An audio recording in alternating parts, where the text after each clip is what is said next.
오늘 함께 나눌 말씀의 제목은 광풍이 불어닥칠 때입니다. 다 같이 한번 따라 합시다. 광풍이 불어닥칠 때. 여러분, 광풍이 무슨 뜻이죠? 광이 무슨 광자입니까?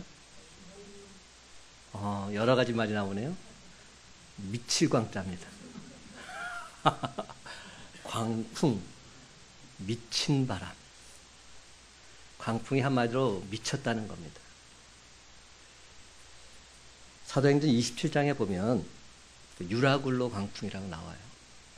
사도 바울이 로마로 압송되는 과정 중에서 배를 타고 가다가 유라굴로라는 지역에 광풍이 불어서 배가 파손되지요.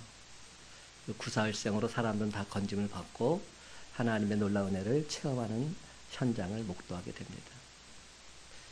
이 광풍이 불었을 때 과연 어떤 일이 벌어졌을까 하는 겁니다. 지난 주 중에 강원도 고성 지방에서 한 전봇대 불이 붙어가지고 그로 인해서 산간으로 그 불이 번지고 또 가옥으로 불이 번져서 온 그 강원도 지역이 초토화가 됐습니다. 참으로 안타까운 일이에요. 그 불이 스파크가 일어났을 때 불이 붙을 수 있죠. 그래서 전봇대가 상할 수 있습니다. 근데 그 불이 어떻게 그렇게 삽시간에 다 번지게 되었을까? 많은 사람들이 이렇게 결론을 내립니다. 광풍 때문이다. 그 강원도 산강지방에서 매년 봄마다 부는 바람이 있답니다. 그것을 뭐라고 하냐면 양간지풍이다 이렇게 말한대요. 양간지풍이 뭔지 아세요? 그 양양과 간성 사이에 국지적인 높새바람이 분다고 합니다. 근데 그 높새바람이 엄청나게 강력해서 그냥 사방으로 흩어지는 그런 강력한 바람이 생긴다는 거죠. 이번에 화재가 났을 때 초속 30m, 35m 뭐 이렇게 얘기하잖아요. 1초에 35m를 간다는 겁니다. 그 바람이.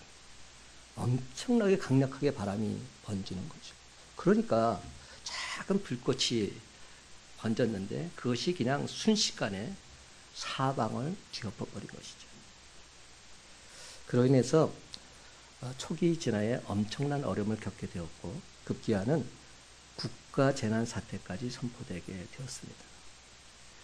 그 화재가 나서 국가 재난 사태가 발생했던 것은 제가 들어본 적이 없는 것 같아요. 엄청나게 심각한 문제가 강원도 지역에서 야기됐습니다. 그 당시에 제가 있었던 화재 장면들을 TV로 보게 되다가 한 장면이 눈에 딱 들어왔어요. 엄청난 강풍이 불어닥쳤는데 이 광풍을 뭐라고 기자가 얘기를 하냐면 화마다 이렇게 말하더라고요. 화마. 화자는 무슨 화자죠? 불화자. 마는 뭐예요? 마귀 마자입니다. 그러니까 불이 마귀라는 겁니다. 엄청나게 강력했으면 그 불을 화마라고 했을 거예요. 근데 그 화마의 한 장면이 나오는데 그 불구덩이 속을 차를 타고 이제 지나가게 되었나 봐요. 근데 엄청난 불이 사방에서 번져나가는데 그 불구덩이를 차가 지나가면서 그 안에 탔던 분이 이렇게 외치더라고요. 지옥이다. 이게 바로 지옥이다. 이렇게 외치더라고요. 지옥이 따로 없다는 겁니다. 그 엄청난 불구덩이가 바로 지옥이라는 겁니다.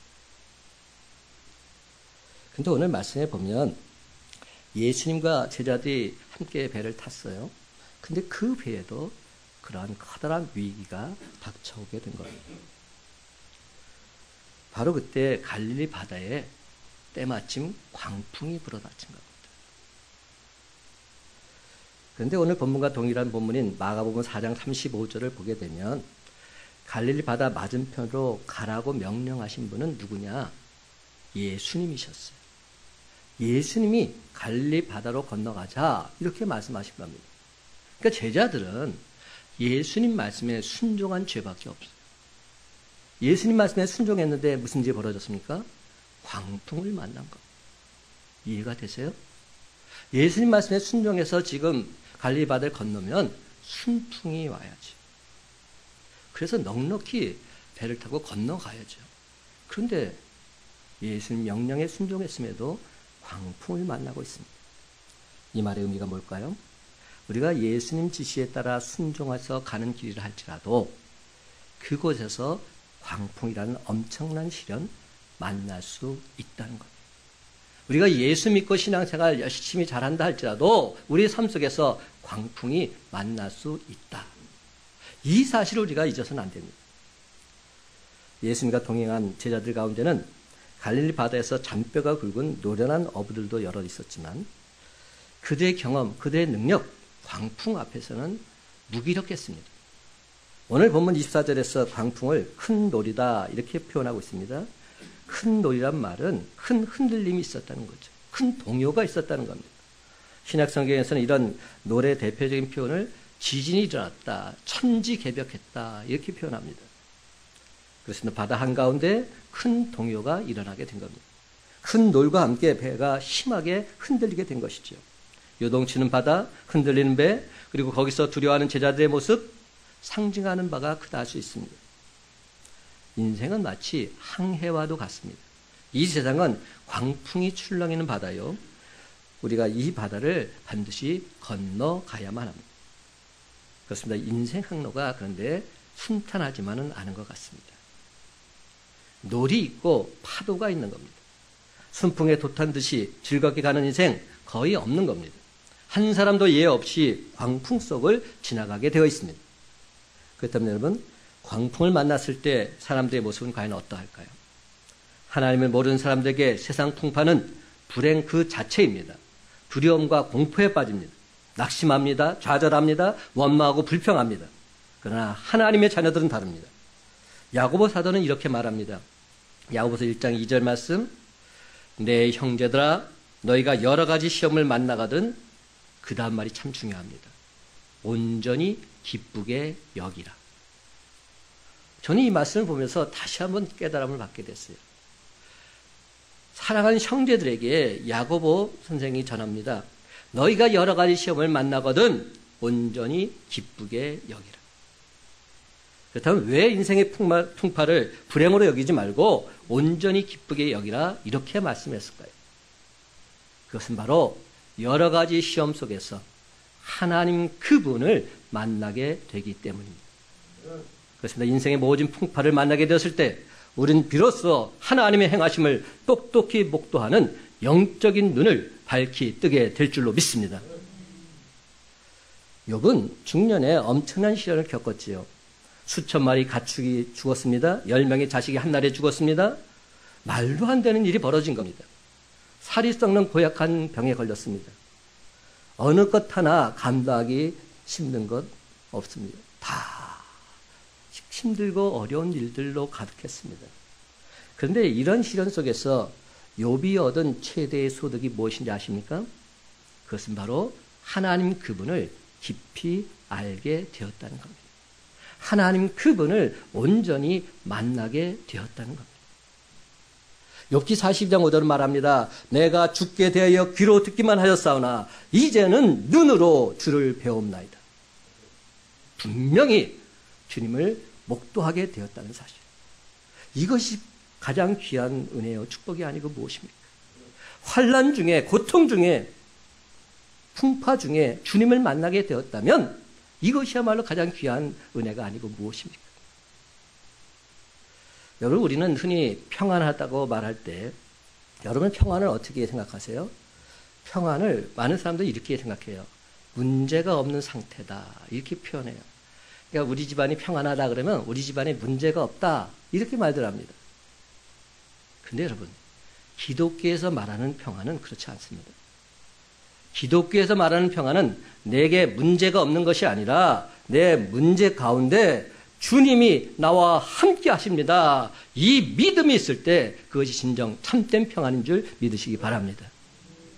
어떠한 상황에 처했다 할지라도 주님이 나와 함께 하심을 내가 믿습니다. 이 믿음이 있다면 그 사람은 평안한 겁니다. 여러분, 항상 우리가 기준을 세상 환경에 두면 안 됩니다. 세상 환경에 두면 결국 세상 환경이 변할 때마다 나도 변하게 돼 있어요. 근데 내 안에 주님을 모시게 되면 세상 환경이 어떻게 변한다 할지라도 나는 평안할 수 있습니다. 이것이 참된 평안인 겁니다. 이것이 참된 행복인 겁니다. 주님이 내 안에 계실진데 나는 행복합니다. 그러므로 정말로 문제가 되는 것은 광풍 자체가 문제가 되는 것 아닙니다. 광풍을 대하는 우리들의 마음 자세가 어떠하느냐, 이것이 중요합니다. 제자들의 모습 속에는 광풍을 만난 우리 성도들의 모습이 담겨져 있습니다. 그뿐만이 아니라 제자들이 위기를 극복하는 모습 속에서도 우리가 나아가야 될 해답이 적혀 있습니다. 우리가 어떻게 나아가야 할지 분명한 해답이 나와 있는 겁니다. 그러므로 사랑하는 성도 여러분, 오늘 우리에게 주신 말씀을 통해서 평강의 주님 품 안에서 인생의 험한 파도 거뜬하게 헤쳐나가면서 주님을 찬양하며 경배하며 살아가는 저와 여러분의 복된 삶이 다 되시기를 예수님의 이름으로 간절히 축원합니다. 그렇다면 여러분, 갑자기 광풍이 불어닥칠 때 우리는 어떻게 해야만 할까요? 첫째로 먼저 주님을 찾아야 합니다. 주님을 찾아야 합니다. 갑자기 광풍이 불어닥쳐서 도무지 어찌할 수 없을 때 그제서야 비로소 제자들은 주님께 도움을 요청합니다. 사랑하는 성도 여러분, 무슨 일을 당하든지 우리가 가장 먼저 해야 할 일은 주님을 찾는 일입니다. 주님을 찾는 일보다 다른 수단을 먼저 찾는다면 그 광풍 쉽사리 해결되지 않습니다. 병이 들어서 병원을 찾기 전에 먼저 주님께 간구하시기 바랍니다. 사업을 시작하기 전에, 직장을 구하기 전에 먼저 주님을 찾으시기 바랍니다. 시험을 보기 전에 먼저 주님께 부탁하시기 바랍니다. 사람과 논쟁하기 전에 먼저 주님께 SOS 도움을 요청하시기 바랍니다. 그렇습니다, 여러분. 그 무엇보다 주님을 찾는 일, 이것이 최우선입니다. 근데 안타깝게도 대부분의 사람들 처음에는 주님을 잘 찾으려 하지를 않습니다. 광풍을 만나서 다 죽게 되었을 때 그제서야 비로소 주님을 찾습니다. 주님이 제자들과 함께 한 배를 타고 계셨는데도 제자들은 처음에는 주님을 찾지 않았어요. 그렇습니다. 제자들은 적어도 풍랑이 일어나기 전까지는 주님이 내 곁에 계시다는 사실조차 인지하지 못했어요. 그들이 어느 시점에서 주님을 깨웠는지 분명하지 않습니다. 아마 분위기로 봐서 한참 애를 쓰다가 배에 물이 가득 차서 도저히 감당할 수 없게 되니까 그제서야 주님을 깨운 것 같습니다. 다 같이 25절 말씀 함께 읽기를 원합니다. 25절 시작. 그 제자들이 나와 깨우며 이르되 주여 구원하소서, 우리가 죽겠나이다. 여러분, 제자들은 너무나도 위급한 나머지 곤히 주무시는 주님을 깨우고 있습니다. 왜냐하면 이러다가 자기들이 죽을지도 모르겠다는 두려움이 엄습해 왔기 때문이지요. 근데 여러분, 이처럼 주님을 온전히 신뢰하지 못하는 제자들의 모습이 저와 여러분, 우리에게도 있다는 사실 알고 계십니까? 그래서 우리 믿는 사람들도 예수님의 제자들처럼 걸핏하면 내뱉는 말이 있습니다. 무슨 말 하죠? 죽겠다는 겁니다. 뭘 그렇게 죽겠다고 말하지? 죽겠다, 죽겠다, 죽겠다 말합니다. 입에 배었어요. 하지만 우리가 진정 예수 믿는 사람들이라면 지난번에도 제가 한번 말씀드렸죠. 죽겠다는 말 대신에 바로 그 순간 죽게 있다, 죽게 있다, 죽게 있다. 주님이 나와 함께 있음을 고백드리는 저와 여러분 되시길 간절히 바랍니다. 죽게 있다. 주님께 있습니다. 내가 주님 안에, 주님이 내 안에 있다면 내 삶은 주님이 인도하실진데 늘 언제나 아름다운 항구로 인도함 받게 될 줄 믿으시기 바랍니다. 우리들 인생항에 있어서 저와 여러분의 선장님은 예수님이십니다. 내 인생은 내 것이 아니라 주님의 것입니다. 그렇습니다, 여러분. 우리는 이 사실 결단코 잊지 말아야 합니다. 우리가 평소에 주님께 기도하지 않는 이유는 뭘까요? 나 자신의 경험이나 지식을 너무나도 지나치게 신뢰하기 때문은 아닐까요? 예수님의 수제자 베드로를 비롯한 주님의 제자들 대부분이 갈릴리 출신의 어부들이었습니다. 근데 예수님은 직업이 뭐였죠? 목수였어요. 세상적인 기준으로 볼 때는 지금 말이 안 되는 상황입니다. 바다에서는 어부가 낫지요. 그리고 육지에서는 목수가 더 나을 수도 있습니다. 근데 지금 바다에서 광풍이 불고 있습니다. 그렇다면 누구 말을 들어야 됩니까? 어부들 말을 들어야지. 그들은 20년에 30년 가까이 갈릴리 바닷가에서 자라온 그러한 베테랑들입니다. 그러므로 그들은 갈릴리 바다의 기후와 풍랑 너무나도 잘 알고 있었습니다. 모두가 다 1등 항해사들입니다. 따라서 갈릴리 바다에서 조난당한다는 것 상상조차도 할 수 없는 그러한 일이었습니다. 이는 오늘날 우리도 마찬가지 아닐까요? 내 지식과 내 경험은 내 삶의 원동력입니다. 그래서 굳이 직장이나 사업에 주님을 끌어들일 필요가 없다고 생각합니다. 내가 알아서 하겠다 이렇게 생각합니다. 그렇다면 과연 그렇습니까? 물론 평상시에는 큰 문제가 없습니다. 근데 정작 문제는 광풍이 불어 닥칠 때입니다. 광풍이 불어 닥칠 때. 모진 바람과 거센 파도 앞에서는 내 지식, 내 경험 다 무용지물입니다. 내가 가진 신념, 내가 가진 결단, 커다란 재앙 만날 때 별다른 도움 되지 못합니다. 우리가 도무지 해결할 수 없는 불가항력적인 문제가 터지게 되면 그제서야 우리는 비로소 도움이 절실히 필요하다는 사실을 깨닫게 되는 것이지요. 그렇다면 여러분, 우리에게 모진 풍랑이 불어닥칠 때만, 그때만 선장이 필요할까요? 아닙니다. 결코 아닙니다. 잔잔한 파도 시에도 선장은 필요합니다. 아무리 지식이 많고 경험이 많아도 우리 인생의 한 선장 항상 있어야 됩니다. 그런데 여러분, 예수님께서 우리의 선장이 되어주십니다. 예수님께서 늘 우리와 항상 함께 동행해 주시겠다 말씀하고 계십니다. 그러므로 다 죽게 되었을 때 부랴부랴 주님을 깨우지 마시고 평소에 우리 주님과 신실한 대화를 나누시기 바랍니다. 특별히 이번 사순절 기간에 말씀과 기도의 자리에 온전히 거하심으로 경건에 이르기를 더욱 힘쓰는 저와 여러분 되시길 간절히 소망합니다. 그렇습니다, 여러분. 이번 사순절에는 종이 듣겠나이다 말씀하옵소서. 주님의 음성에 온전히 귀를 기울임으로 주님 말씀대로 준행하며 살아가는 저와 여러분의 복된 삶이 다 되시기를 예수님의 이름으로 간절히 축원합니다. 그렇다면 갑자기 광풍이 불어닥칠 때를 대비해서 우리는 과연 무엇을 키워나가야 할까요? 오늘 말씀에서는 우리의 믿음을 키워야 한다 말합니다. 제가 믿음에 대한 이야기도 여러 번 했었죠. 믿음이 가장 중요한 포인트는 뭐냐? 있느냐 없느냐가 중요하다고 말씀드렸어요. 일단 믿음은 있어야 합니다. 믿음이 있으면 생명이 있다 말씀드렸어요. 근데 믿음이 있는데 그 믿음을 키워나가야 한다 성경은 또 말씀하고 있습니다. 제자들의 두려움 때문에 소동을 벌일 때 예수님이 이렇게 말씀하셨어요. 오늘 26절 상반절 말씀 함께 읽어봅시다. 예수께서 이르시되 시작. 예수께서 이르시되 어찌하여 무서워하느냐 믿음이 작은 자들아 하시고. 지금 예수님께서 제자들을 향해서 믿음이 작다 이렇게 말씀하고 있는 겁니다. 그 말은 무슨 말입니까? 믿음을 더 키워야 한다 이렇게 말씀하고 있는 것이죠. 그렇습니다, 여러분. 믿음이 작은 것, 이것이 문제입니다. 왜 그런가 하면 믿음이 작게 되면 두려워하게 됩니다. 믿음이 연약하면 두려움에 빠지게 되는 것이죠. 믿음과 두려움은 반비례합니다. 믿음이 크면 두려움은 줄어들게 되어 있습니다. 믿음이 줄어들면 모든 것이 다 두렵게 되어 있습니다.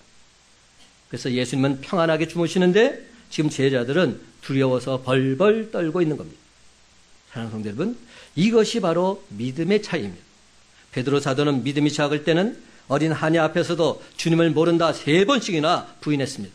그러나 그의 믿음이 충만해지자 그는 180도 달라집니다. 그래서 공회원들 앞에서 당당히 항변하고 있습니다. 사도행전 5장 19절 사람보다 하나님께 순종하는 것이 마땅하니라. 나는 하나님께 순종하지 않을 수 없노라 선포하고 있습니다. 두려움이 사라지자 베드로는 또한 감옥에서 단잠까지 자고 있습니다. 그가 쇠사슬에 묶여서 차가운 감옥에 갇혀 있을 때입니다. 군사 2명이 곁에서 무장하고 지키고 있었습니다. 그런데도 그는 깊은 잠이 들었습니다. 얼마나 깊이 잠이 들었는지 성경을 보면 천사가 그를 구해주려고 와서 있는데도 그냥 자고 있었어요. 그래서 천사가 옆구리를 쳐서 깨울 때까지 그는 세상 모르고 잠이 들고 있었어요. 여러분 그 장면 한번 생각해 보세요.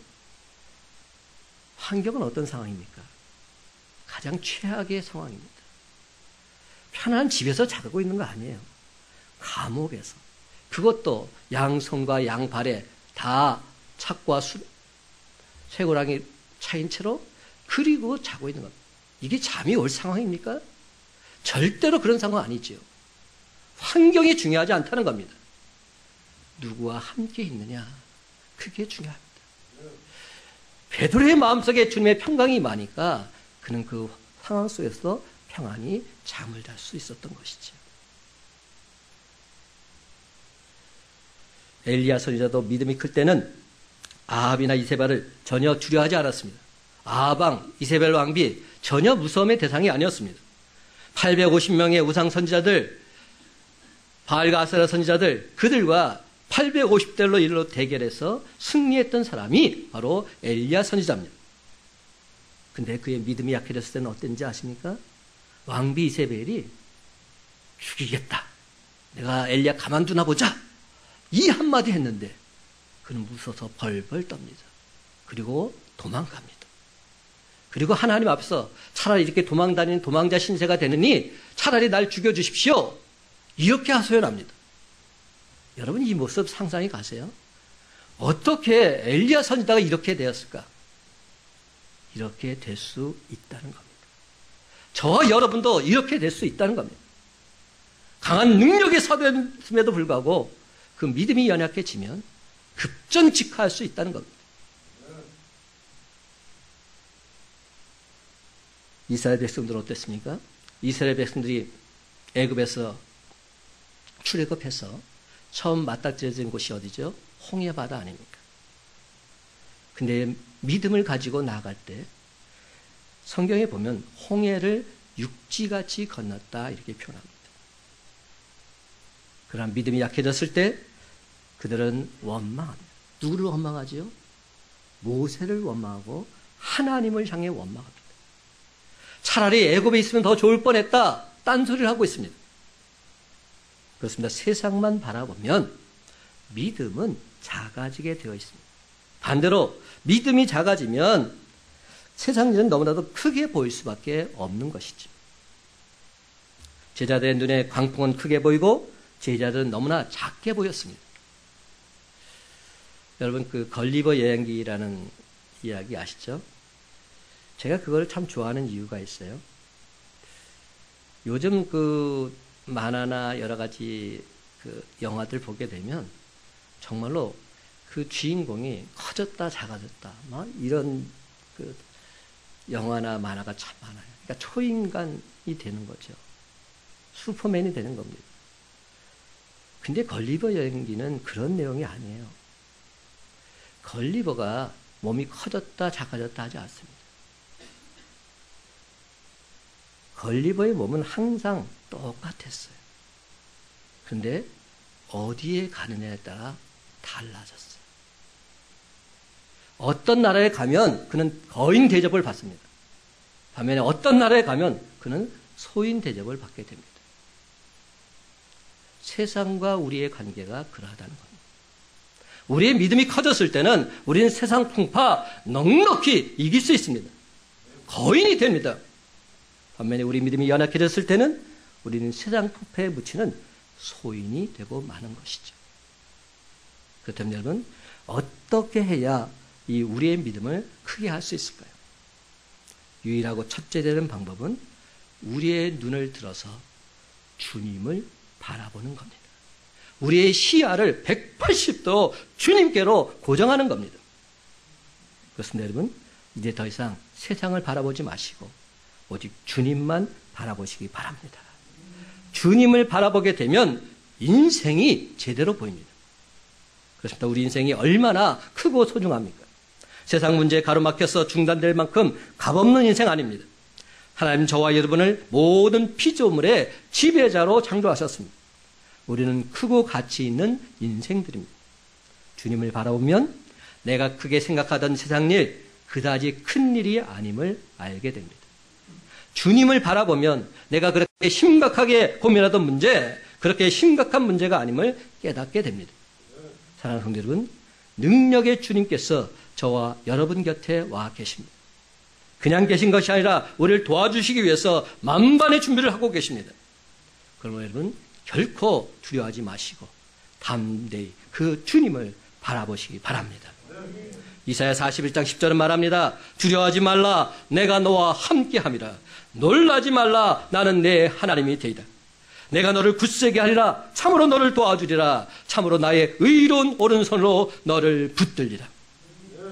또한 여호수아 1장 9절도 말씀합니다. 내가 내게 명령한 것이 아니냐. 강하고 담대하라. 두려워하지 말며 놀라지 말라. 내가 어디로 가든지 내 하나님 여호와가 너와 함께 하느니라. 그러면 사랑하는 성도 여러분, 매 순간순간마다 오직 믿음의 눈으로 주님을 바라보십시다. 그 주님을 온전히 의지하십시다. 그래서 그 어떤 두려움도 사라지고 날마다 주님 안에서 승리하는 저와 여러분의 복된 삶이 다 되시기를 예수님의 이름으로 간절히 축원합니다. 그렇다면 하나님께서 왜 우리에게 갑자기 광풍을 주실까 하는 겁니다. 왜 하나님께서 갑자기 우리에게 광풍을 주실까? 순풍만 주시면 좋을 텐데. 하나님은 그 어떤 상황 속에서도 당신의 자녀답게 우리가 당당하게 헤쳐나가기를 원하고 계십니다. 무슨 일을 만나든지 하나님을 진정 기쁘시게 하는 참된 그리스도인이 바로 저와 여러분이 되기를 원하고 계십니다. 그뿐만이 아니라 우리가 만난 예수 그리스도, 내가 체험한 예수 그리스도, 바로 그 주님을 온 세상에 힘써 전하는 신실한 주의 제자들이 되기를 원하고 계십니다. 우리가 그렇게 되기 위해서는 세 번째로 예수가 하나님이심을 확신해야 합니다. 예수가 하나님이십니다. 이 확신이 없다면 우리는 흔들리게 되어 있어요. 그래서 우리는 광풍을 만났을 때 예수가 하나님이심을 확신할 수 있어야 합니다. 26절 하반절, 27절 함께 읽어봅시다. 곧 일어나사, 시작. 곧 일어나사 바람과 바다를 꾸짖으시니 아주 잔잔하게 되거늘 그 사람들이 놀랍게 여겨 이르되 이가 어떠한 사람이기에 바람과 바다도 순종하는가 하더라. 여러분, 바다에 불어닥친 광풍을 예수님께서 꾸짖으셨다 말합니다. 바람과 바다를 꾸짖으시니. 여러분, 이 단어가 참 특이하지 않아요? 어떻게 바람과 바다를 꾸짖으십니까? 성경을 보게 되면 사복음서에서 꾸짖을 때의 장면이 항상 이렇게 나옵니다. 사탄 마귀를 향해서, 귀신 들린 자를 향해서 항상 예수님께서 꾸짖으셨다 이렇게 표현합니다. 예수님께서 악령들과 귀신들을 꾸짖을 때 사용하신 독특한 표현인 것이지요. 근데 그 단어가 지금 여기에 사용되고 있는 겁니다. 그렇다는 얘기는 뭘까요? 어느 주경학자는 이렇게 말합니다. 이 광풍의 배후에는 어쩌면 악한 세력, 사탄의 역사함이 있었을 것이다. 이렇게 말합니다. 그렇습니다. 모든 고통이 악마 때문에 일어나는 것은 아닙니다. 하지만 그 어떤 고통은 사탄 마귀 때문에 일어날 수 있습니다. 나를 좌절시키고 나를 낭망시키고 나를 주저하게 만드는 일의 배후에는 악한 영들의 역사가 있을 수 있다는 겁니다. 그러면 이럴 때 우리는 일어나서 예수님처럼 예수님의 권세를 의지하고 악한 영들 꾸짖을 수 있어야 합니다. 예수 이름으로 명하노니 파도야 잠잠하라. 고통아 사라져라. 나를 힘들게 하는 모든 문제야 다 사라질지어다. 그렇습니다, 여러분. 예수 이름의 권세한 능력을 갖고 선포하게 되면 우리의 온갖 고통, 온갖 문제 씻은 듯이 완벽하게 다 사라지게 될 줄로 믿습니다. 예수님 말씀으로 파도와 바람이 잠잠해졌습니다. 이 놀라운 광경을 바라보던 제자들은 이렇게 외치고 있어요. 27절 말씀 제가 다시 읽습니다. 그 사람들이 놀랍게 여기르되 이가 어떠한 사람이기에 바람과 바다도 순종하는가 하더라. 그렇습니다. 지금 제자들은 되어진 일을 보고서 심히 두려워하면서 저분이 과연 누구이신가, 바다와 바람과 파도도 잠잠하게 하시는 저분 진정 누구이신가? 심각한 질문을 던지고 있는 겁니다. 그런데 여러분, 우리가 신앙생활 초기에 가장 많이 던지는 질문이 있다면 그것은 바로 무엇이라는 질문입니다. 우리가 예수 믿고 항상 기도할 때 이런 기도를 많이 하죠. 예수님 과연 나에게 무엇을 주실 수 있으십니까? 예수님 나에게 과연 무엇을 가져다 줄 수 있습니까? 이 신앙에 진정 나에게 무슨 유익이 있습니까? 우린 처음에 이런 실용적인 차원에서 신앙에 접근합니다. 그래서 기도하다 보면 계속 달라고만 합니다. 주시옵소서, 주시옵소서, 주시옵소서.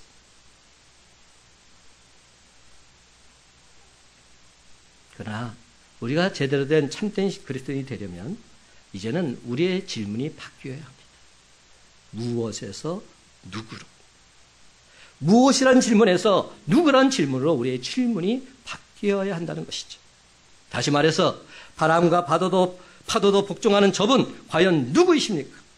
이런 질문을 던질 수 있어야 하는 겁니다. 그런데 놀랍게도 지금 제자들 어느새 이 사실을 깨닫고 있습니다. 바람을 잠잠하게 하시는 저분은 혹시 바람을 지으신 분이 아닐까? 바람을 지으신 분이기 때문에 바람을 향해서 저렇게 명령하실 수 있는 것 아닌가? 그 순간 제자들은 인간 예수로부터 그 예수가 바로 하나님이라는 놀라운 사실을 발견하기 시작한 겁니다. 아, 내가 믿고 따르는 저분이 하나님이신가 보다. 이 사실을 은연중 깨닫고 있는 것이죠. 그렇습니다. 예수가 하나님이십니다. 바로 이 고백을 넘어서지 못한다면 그는 진정 크리스찬이라, 그리스도인이라 말할 수 없습니다. 예수님을 나의 주, 나의 하나님으로 온전히 믿지 못한다면 그 믿음은 결국 가짜 믿음이기 때문에. 그렇습니다, 여러분. 예수님은 창조주이십니다. 예수님은 만물을 주관하시고 다스리시는 섭리자이십니다. 광풍을 잠잠하게 하고 평안과 안식을 주실 수 있는 분, 내 마음속에 있는 광풍도 잠잠하게 하고 나를 평화의 폭으로 인도하시는 분, 예수님 그분은 진정 나의 구원자요 나의 하나님이신 줄 믿으시기 바랍니다.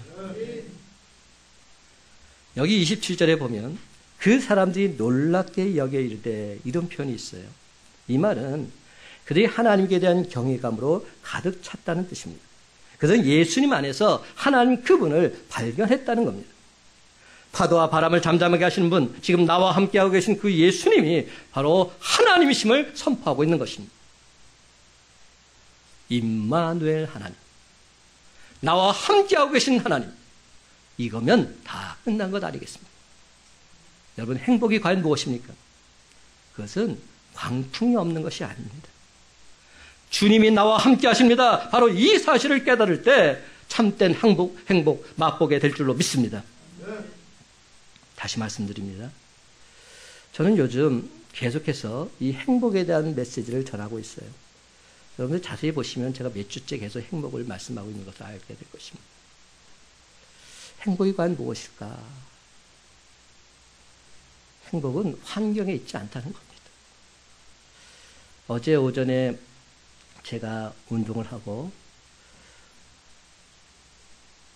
씻으러 나왔는데 전화 한 통이 걸려와 있었어요.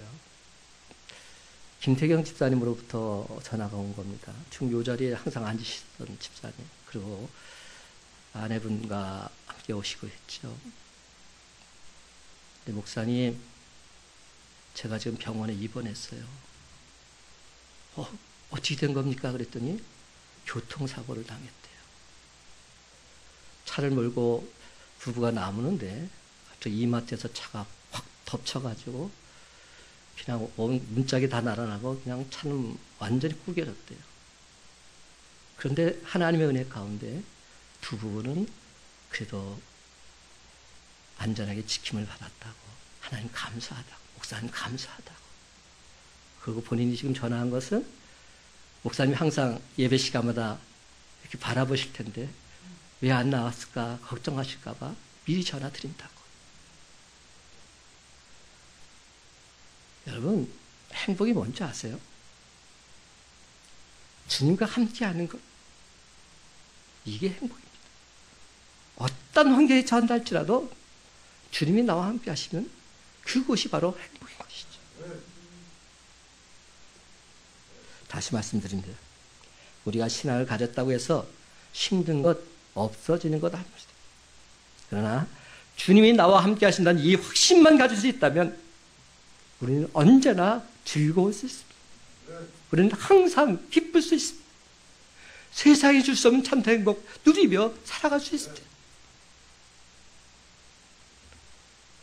사랑하는 성도 여러분, 항해를 제안하신 분이 예수님이실진데 예수님 그분의 계획 잊지 않겠습니다. 예수님은 이 바다를 온전히 건너갈 계획 분명히 가지고 계셨을 것입니다. 그렇습니다, 여러분. 우리 주님이 계획하신 것이라면 반드시 우리 주님께서 모든 것을 합력하여 선을 이루어 주실 줄 믿으시기 바랍니다. 주님의 계획 안에 있다면 나는 안심할 수 있는 것이죠. 그래서 이 엄청난 광풍조차도 모두 다 하나님의 계획 속에 있음을 믿고 나아가시기 바랍니다. 우리가 이 믿음만 있다면 우리는 바다 저편을 향해서 다시금 용기 있게 일어설 수 있습니다. 그리고 담대하게 항해를 계속할 수 있습니다. 왜냐하면 우리 배에는 임마누엘 주님이 함께 타고 계시기 때문에, 주님이 우리 인생의 선장이 되시기 때문에. 근데 참으로 안타깝게도 오늘날 너무나 많은 사람들이 이 사실을 제대로 깨닫지 못한 채 주님을 믿노라 고백하며 살고 있습니다. 이런 사람들에게는 종교는 있으되 신앙은 없습니다. 인격 수양은 있으되 생명은 없습니다. 현세는 있을지 몰라도 내세는 없습니다.